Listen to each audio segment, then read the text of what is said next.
Hello, hello. Today we're talking about program planning models. I'm sure you're just super excited to hear all about this. I'm breaking this slide deck into a few different components just so you're not stuck with me for too long of a time at once.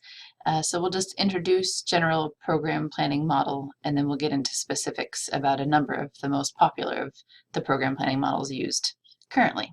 So this is a lot right out of your textbook, so please feel free to reference back.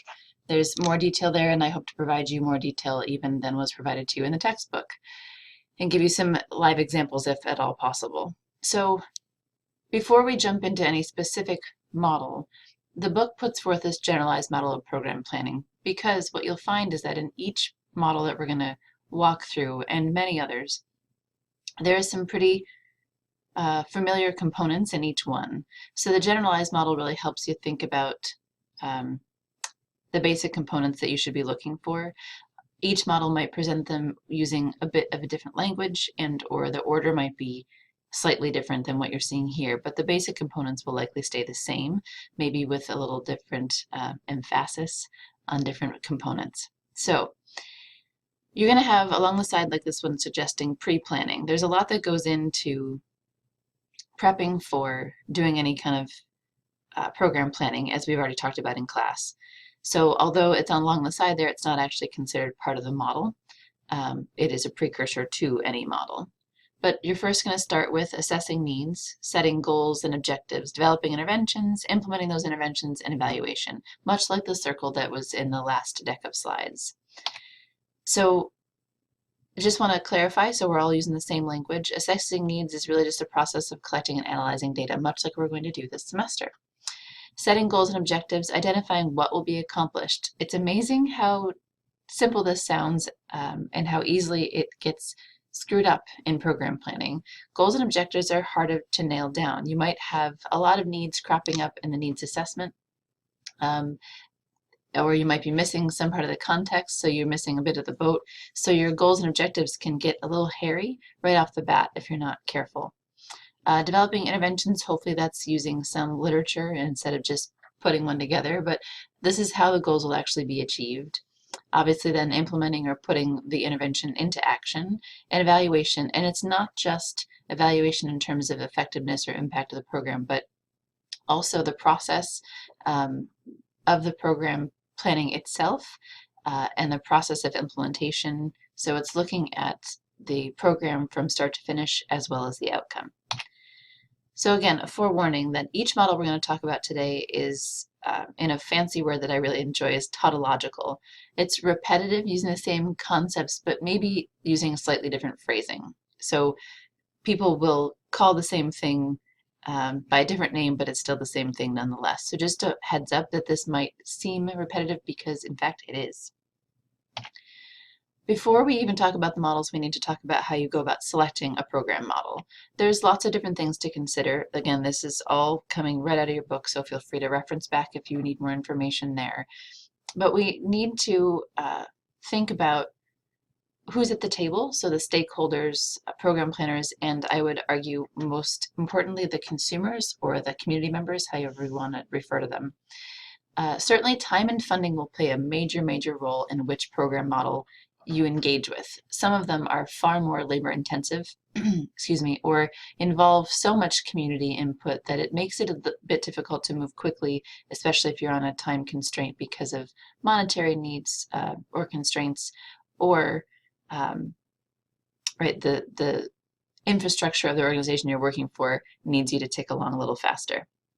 Certainly resources for data collection analysis and oftentimes lack thereof.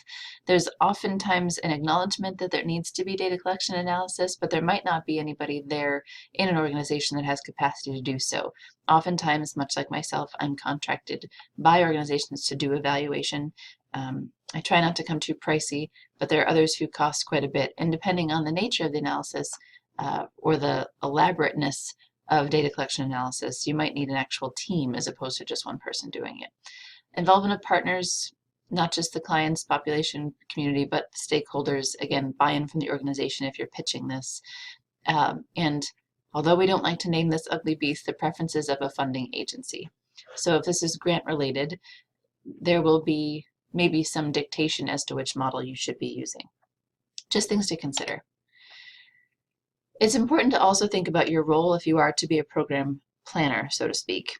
Program planners are not just leaders, they're also the ones who are facilitating the process. So you're not just directing people, you're herding people. And I don't mean H-E-R-D-I-N-G, right? You're trying to get everybody in the same space at the same time and try and keep them on the same page. And when you have diverse stakeholders and you have maybe the CEO of a big company sitting with consumers and maybe healthcare organizations or health insurance organizations all at the same table, sometimes, often, people's ideas don't line up. They might be all trying to work towards a common goal, but the way they want to get there might be a little different than what everybody signed on to doing. So it really can be a little tricky in that regard. Things to also think about when you're thinking about the appropriate model to use given the circumstances or the data that you have collected or the approach you want to take. There should be some fluidity. So if you think back to the generalized model, there should be a sequence to the steps you're taking instead of a haphazard, let's go from Z back to D, back to H or I. There should be some logic and flow between your steps. So if you're going to start with a needs assessment, generally speaking, there's some pre-planning that goes before that, and after that would then be some kind of consolidation of the information to drive the program planning process. Flexibility is something that I cannot highlight enough for you. A plan, and I say this again and again, and I will continue to do so, a plan is usually made to be broken.